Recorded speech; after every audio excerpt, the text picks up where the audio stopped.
The world is a dangerous place. Rationality and logic are not common in politics or diplomacy. President Donald Trump wants a peaceful solution to the situation in North Korea, but that may not be possible. On Thursday, President Trump told reporters gathered in the Oval Office that a war with North Korea is possible. Such a major conflict would undoubtedly cost thousands of lives in South Korea and Japan. Via Newsmax, President Trump believes that Chinese President Xi Jinping wants to negotiate a solution to the crisis. I believe he is trying very hard. He certainly doesn't want to see turmoil and death, Trump said. Furthermore, Trump told reporters from Reuters that he is operating under the assumption that North Korean dictator Kim Jong-un is rational. While peace is always preferable to a nuclear showdown, the Kim regime in Pyongyang has increasingly become belligerent. Just this week, the communist strongman threatened Australia with a massive nuclear strike. Kim's assassination of his own half-brother in Malaysia also signals a ruthlessness that may not back down from saber-rattling. Noticeably, almost all of the high-level party officials and military officers that Kim has killed had strong links with Beijing,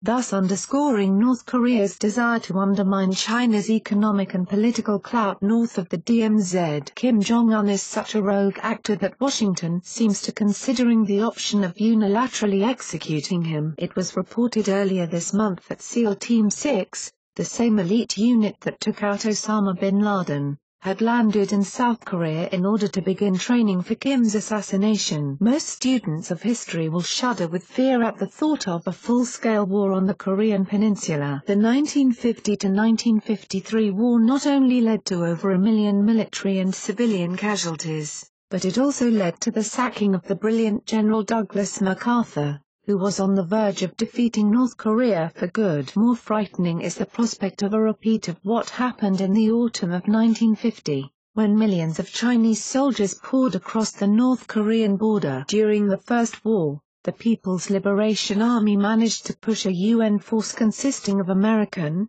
British, Canadian, French, Turkish, and other armies all the way back to the 38th parallel. If a second Korean War happens, Beijing's response may be hard to predict. Although the Chinese Communist Party wants to maintain its role as the economic Goliath of Asia, it does not want a non-communist state on its northern border. A modernized and well-equipped Chinese force could alone determine the fate of North Korea, via the Economic Times. Let's hope that President Trump manages to secure a favorable deal in Asia without having to go to war. What do you think should be done about the threat from North Korea? Share this on Facebook and Twitter and let us know what else you think. What are your thoughts on this? Please share them with the world. Conservative Fighters helped contribute to this report. It's News Exposed signing off.